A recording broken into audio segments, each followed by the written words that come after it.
बड़े बड़े घर उठा लेते हैं, नई नई गाड़ी उठा लेते हैं, और देखने वाले जिनको पूरे सिस्टम की समझ नहीं होती इंप्रेस हो रहे होते हैं कि अरे इन्होंने घर ले लिया, अरे इन्होंने नई गाड़ी ले ली। लेकिन वो सब कुछ people are puppets in the hand of the government, whatever government decides. अब मैंने इंप्रेस होना छोड़ दिया ऑनेस्टली, जैसे जैसे इस दुनिया की हकीकत मुझ पर आश्कार होती जा रही है। और अस्सलाम वालेकुम नाजरीन, मैं हूँ बिलाल ज़फ़र, आप देख रहे हैं हमारा कनाडा। मैं आपसे मुखातिब हूँ कनाडा के खूबसूरत सूबे ओंटारियो से। उम्मीद करता हूँ आप सब खैरियत से होंगे और अल्लाह का शुक्र है मैं भी बिल्कुल ठीक हूँ। लेटेस्ट ये है कनाडा में कि जैसा कि आप जानते हैं कि हम 2 साल पहले कनाडा आए थे, तो फरवरी में हम लोगों ने अपने आईफोन्स लिए थे, और आईफोन्स हमने लिए थे लीज़ पर। 2 ऑप्शंस होती हैं, या आप फाइनेंस पे लेते हैं या लीज़ पे लेते हैं। और लीज़ का मतलब ये होता है कि टर्म पूरा होने के बाद आप अपने आईफोन्स वापस कर देंगे, फ़ोन लेस हो जाएंगे, and that's the time you decide कि आप किसी और सर्विस प्रोवाइडर के पास स्विच कर जाएं, या आप जो लेटेस्ट डिवाइसेस हैं वो ले लें। जनरली लोग वापस तभी करते हैं जब अपने फ़ोन्स उन्होंने अपग्रेड करने होते हैं। लाइक जब हम आए थे 2023 में, तो उस वक्त लेटेस्ट मॉडल जो आईफोन्स का चल रहा था वो आईफोन 14 था, तो हम लोगों ने आईफोन 14 लिए थे। 2025 में लेटेस्ट मॉडल फ़िलहाल आईफोन 16 चल रहा है। तो लीज़ पर लेकर वापस करने का मतलब ये है कि 2 साल जो हमने पेमेंट की भारी भरकम वो सब ज़ाया जाएगी। अब हम नए सिरे से आईफोन 16 को लीज़ या फाइनेंस करना शुरू कर देंगे। तो ये एक बड़ी ही समझ लें कि मटीरियलिस्टिक सेटअप बनाया गया है, जिसमें लोग नंबर्स के पीछे दौड़ते हैं। Because iPhone 16 is the news now. IPhone 14 which was news back then is no more the news these days.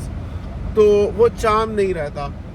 तो सिर्फ चार्म के पीछे भागते हुए लोग अपने 2 सालों की हुई पेमेंट्स को ज़ाया कर देते हैं और लेटेस्ट मॉडल के पीछे भागते हैं।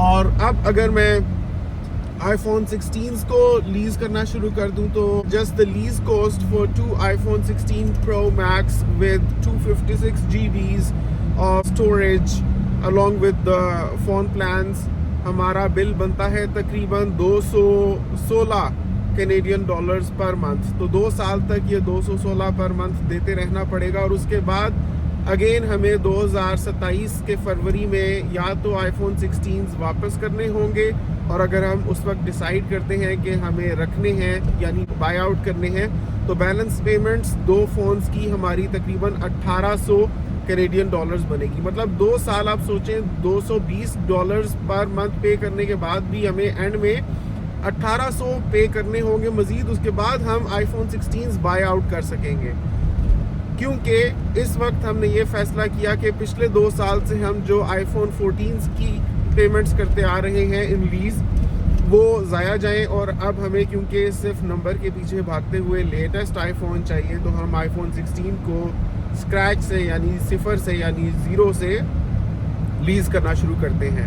एंड ऑब्वियसली फाइनेंस की भी ऑप्शन होती है, वो लीज़ से थोड़ा ज़्यादा होता है। मतलब लीज़ का मतलब ये है कि रेंट पर हम ले रहे हैं, तो 2 साल बाद वापस करने होंगे। और अगर हम ये कहते हैं कि हमने ख़रीदना है फ़ोन, हम वापस नहीं करेंगे, तो 2 साल में इसकी एक साथ को डिवाइड कर दो इसकी टोटल कॉस्ट को, तो obviously that's going to be more than 220, that might be $260 और $280 अ मंथ। ठीक है, वो जो एंड की $1800 है वो ऑब्वियसली 2 साल में डिस्ट्रीब्यूट हो जाता है। इसमें सिस्टम ये होता है कि कोई इंटरेस्ट नहीं होता, कोई सूद नहीं होता। मतलब अगर हम अप फ्रंट ख़रीद लेते हैं दोनों फ़ोन्स को, तो वो ऐसे ही है जैसे हम 2 साल में उसको 24 महीनों की पेमेंट्स में डिवाइड करके पे कर रहे हो। मतलब जो टोटल कॉस्ट है वही डिवाइड हो जाती है, इसमें कोई सूद नहीं होता। लाइक अभी भी हम लोगों ने जो आईफोन 14 लिए थे 2 साल पहले, तो अब तक जो हम उसको रेंट देते आए हैं, तो अगर हम डिसाइड करते हैं कि जो बैलेंस पेमेंट है वो पे करके इनको बाय आउट कर लें, तो बैलेंस पेमेंट और सारी रेंट्स का सम उतना ही है जितना अगर हमने अप फ्रंट इनको ख़रीद लिया होता, जो इसकी कीमत थी 2023 के फरवरी में। तो सूद वगैरह नहीं है, लेकिन अब डिसाइड ये करना है कि क्या हम ये रेंट ज़ाया जाने दें या हम बैलेंस पेमेंट्स पे आउट करके आईफोन 14 को ख़रीद लें। तो मैं ये सोचता हूँ कि नंबर्स की गेम के पीछे नहीं भागना चाहिए। और वैसे भी कोई सब्सटैंशियल इम्प्रूवमेंट नहीं हुई फ्रॉम आईफोन 14 टू आईफोन 16। तो दोनों फ़ोन्स की कीमत अभी मैं अगर पे करता हूँ, जो बैलेंस रह गई है वो है तकरीबन $900। $900 पे करके अगर हम इन फ़ोन्स को ख़रीद लेते हैं, तो अगर हम इन फ़ोन्स को बेच भी देते हैं तो इनकी लगे हाथ जो कीमत है हमें तकरीबन $1100 मिल जाएगी। तो कोई सेंस नहीं बनती इन फ़ोन्स को अपग्रेड करने की मेरे ख्याल में। तो अगर मेरी बात आपको समझ आई हो तो नीचे कमेंट करके बताएं कि आपके ख्याल में हमें आईफोन 14 बाय आउट कर लेने चाहिए या हमें इनको वापस कर देना चाहिए और अपग्रेड करनी चाहिए अपनी डिवाइस।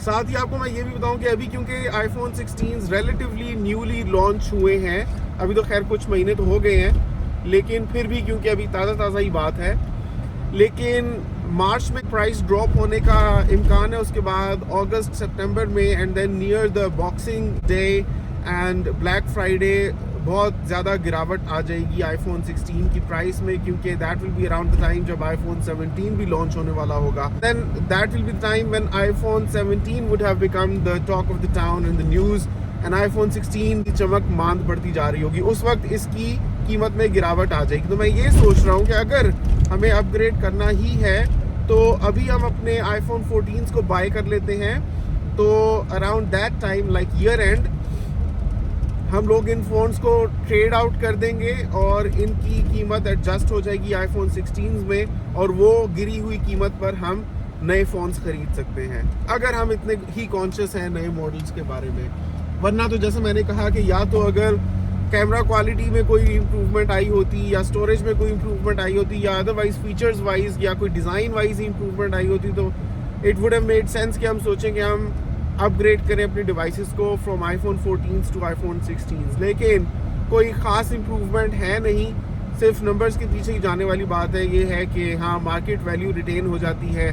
जब हम आईफोन 16 को बेचने लगेंगे तो obviously that would get us more money as compared to iPhone 14s, लेकिन other than that we are good and fine with the phones we have। तो ये नीचे कमेंट करके बताइएगा आप लोग भी, खास तौर पे जो कनाडा अमेरिका से मेरी वीडियो देख रहे हो, कि आपके ख्याल में हमें फ़ोन्स को वापस करके अपग्रेड करना चाहिए या बैलेंस जो $900 दोनों फ़ोन्स का रह गया है वो देकर सिर्फ मज़ीद प्लान ही ख़रीदें किसी भी और सर्विस प्रोवाइडर से सस्ता। क्योंकि अगर हम सिर्फ प्लान खरीदते हैं तो वो हमें $90 अ मंथ पड़ रहा है, लेकिन हम अगर आईफोन 16 की लीज के साथ भी अगर प्लान्स लेते हैं तो that's going to be $220 a month. तो ये बताइएगा। बाकी जैसा कि आपको इन फ़ोन्स की प्लान एक्सप्लेनेशन से ही समझ आ गई होगी कि यहाँ पर हर चीज़ ना यही लीज पर या फाइनेंस पर चलती है। इवन लोग बड़े बड़े घर उठा लेते हैं, नई गाड़ी उठा लेते हैं, और देखने वाले जिनको पूरे सिस्टम की समझ नहीं होती इम्प्रेस हो रहे होते हैं कि अरे इन्होंने घर ले लिया, अरे इन्होंने नई गाड़ी ले ली, लेकिन वो सब कुछ किस्तों पर होता है, सब कुछ क्रेडिट स्कोर पर मिल रहा होता है, और हर एक की कीमत जो है या तो ताहयात ही पे करते रहना होता है या फिर एटलीस्ट 5 to 10 ईयर्स का पेमेंट प्लान होता है जिसमें उसकी कीमत पे ऑफ की जाती है।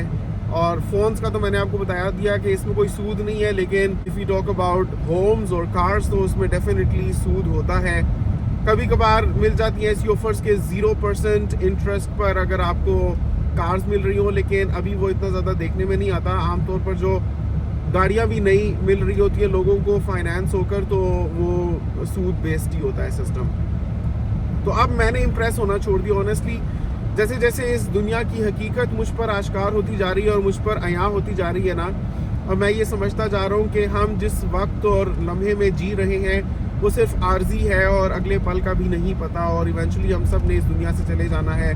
और ये सारी चीज़ें जिनको हम असल में एसेट्स समझ रहे होते हैं, चाहे घर हो चाहे मोबाइल हो, ये दरअसल लाइबिलिटीज़ होती हैं। क्योंकि even if you talk about homes for example, so उनके पेमेंट प्लान्स इतने ज़्यादा डेकेड्स पर मुहित होते हैं कि इवेंचुअली आप मर जाते हैं और वो जो बोझ होता है सूद का वो आपकी अगली जनरेशन में ट्रांसफ़र हो जाता है।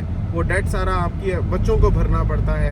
और even when the homes are paid off, उसके बाद भी आपको प्रॉपर्टी टैक्स देना ही है, and even property tax is very substantial. And again home becomes your liability because every now and then कोई ना कोई चीज़ आउट ऑफ फंक्शन चली जाती है, कभी कोई heating equipment out of order चला जाता है, कभी डक्ट्स जो हैं गंदे हो जाते हैं, सही तरह से हीटिंग एंड वेंटिलेशन नहीं हो रही होती या कूलिंग नहीं हो रही होती, कभी क्या हो जाता है, कभी क्या हो जाता है, तो वो सारी जिम्मेदारी मालिक मकान की ही होती है। कभी ऐसे किराएदार टकर जाते हैं जो आपके घर में आ घुसते हैं लेकिन किराया नहीं देते, और उनसे किराया वसूल करने के लिए आप ख्वास्त करते हैं लेकिन वो आपकी बात नहीं मानते, और फिर आप उनकी कंप्लेंट लॉन्च करते हैं और उन केसेस को रिजॉल्व होने में अलग सालों लग जाते हैं। तो सारी हेडेक ही हेडेक है। As far as the living experience is concerned, वो अगर जैसे हम आज भी एक टाउन हाउस ले लेते हैं ऑन रेंट, तो that's as good as living in your own home. That's absolutely no different than living in your own home. तो एक अच्छी प्रॉपर्टी अगर आप रेंट पर भी ले लेते हैं, so that's the same as buying your own home, minus all the liabilities that come with having the property in your own name, तो in the present times especially, जैसा कि आप देख सकते हैं कि it's all, people are puppets in the hand of the government. Whatever government decides, उसी के मुताबिक लोगों को करना होता है। तो अगर आप अपना घर ले लेते हैं, आप उतना ही धंस जाते हैं, आप उतना ही ज़्यादा आप झुक जाते हैं। आप मुझे बिल्कुल भी एंटाइस नहीं करता, बिल्कुल मैं इसको फैंटेसाइज नहीं करता कि अपना घर इंसान खरीदे। पहले मैं इम्प्रेस होता था, लेकिन अब मैंने इम्प्रेस होना बिल्कुल छोड़ दिया, जैसे जैसे मुझ पर इस सिस्टम की हकीकत वाज़ेह होती जा रही है। आप क्या समझते हैं? Is it something to be impressed with अगर कोई नई गाड़ी ले लेता है फाइनेंस पर, या कोई अपना घर ले लेता है फाइनेंस पर, या कोई फ़ोन ले लेता है अच्छा लेटेस्ट मॉडल फाइनेंस पर? आप नीचे कमेंट्स करके मुझे ज़रूर बताइएगा। नाउ हैविंग सेड दिस, मैं आपको ये भी कह देना चाहता हूँ कि अगर कोई ख़रीदता है घर या गाड़ी फाइनेंस पर या सूद पर, तो मैं उसको जज नहीं करता। People have their own mind set, their own preferences, priorities, everything. तो हर किसी के अपने एक्सपीरियंसेस और नज़रियात होते हैं। मैं किसी को जज नहीं करता, लेकिन I was just expressing my personal beliefs with respect to के हमें एज न्यू इमिग्रेंट्स ये चीज़ें बिल्कुल भी समझ नहीं आती। खैर, आज हमने बाहर खाना खाया, हम राजधानी चले गए थे और यहाँ शाम को भी हलवा पूरी मिल रही होती है, तो हमने सोचा यहाँ से ट्राई करते हैं शाम का नाश्ता। इंडियंस में ये भी काफ़ी कॉन्सेप्ट होता है ना।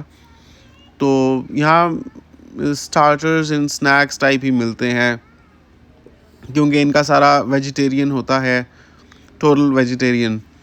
तो जैसे पाव भाजी खानी हो, या समोसे खाने हो, या पानी पूरी खानी हो, इनकी चीज़ें होती मज़े की हैं और रेट्स भी रीज़नेबल हैं, और अंदर से भी काफ़ी साफ़ सुथरा हमें लगा, अच्छा है। मतलब it's good for a break. कभी दिल करे बाहर से कुछ खाने का, तो ये एक अच्छी ऑप्शन है राजधानी। इनकी मैं आपको थोड़ा सा मेन्यू भी दिखा रहा हूँ, फिर आपको दिखाता हूँ कि हमने क्या ऑर्डर किया था।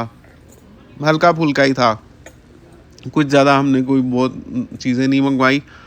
बस हलवा पूरी और चने इनके ट्राई करने थे, और समोसे और चाय भी बहुत मज़े की थी। समोसे और चटनियाँ बहुत अच्छे थे। समोसे ऐसे थे कि समटाइम्स ऐसा होता है, समोसे अच्छे होते हैं लेकिन तेल जिसमें फ्राई किए होते हैं वो तेल इतना यूज़ हो चुका होता है कि उसकी बास समोसों में आ जाती है। लेकिन ये समोसे खस्ता थे, ताज़ा थे, और लग रहा था कि नए ऑयल में फ्राई हुए हैं। तो ये इनकी अच्छी चीज़ थी। पूरी बस ठीक थी। पूरी पाकिस्तान का कोई मुकाबला नहीं है, अभी तक कनाडा में नहीं हमें मिली। बस नरम सी होती है, भटूरे टाइप होते हैं ये, पाकिस्तान वाला जायका नहीं होता इनमें। चने और हलवा मज़े का था, और दूध पत्ती भी अच्छी थी। बस उसके बाद हम लोगों ने पेट्रोल डलवाया। आपको पता है कि लास्ट टाइम मैंने $40 का सिर्फ डलवाया था, बिकॉज़ एक्सपेंसिव मिल रहा था। तो आज थोड़ी प्राइस लो थी, तो मैंने सोचा कि टैंक फुल कर लेता हूँ, तो मैंने $80 का डलवाया। $80 में मेरा हो जाता है टैंक फुल। बस आज की वीडियो यहीं तक। उम्मीद करता हूँ आपको पसंद आई होगी। नीचे कमेंट्स में अपनी राय का इजहार ज़रूर कीजिएगा। आपसे मुलाकात होगी इंशाल्लाह अगली वीडियो में। दुआओं में ज़रूर याद रखिएगा। अगली दफ़ा तक के लिए अल्लाह हाफ़िज़।